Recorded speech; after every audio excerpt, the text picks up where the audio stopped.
Tātad nav jāpiesakās autoskolā komplektam. Teorija plus braukšana.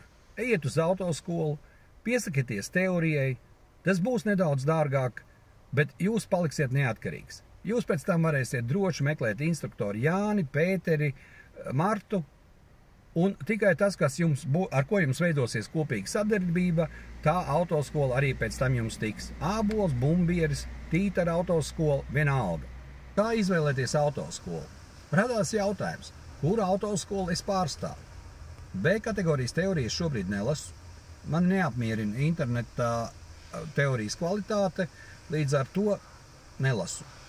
Veidoju savu apmācību internetā, savā mājaslapā, bet to šobrīd var izmantot tik kā palīgu materiālu. Braukšanā pārstāvu vairākas autoskolas, tā kā, ja brauksiet ar mani, būs iespēja arī izvēlēties autoskolu. Atā!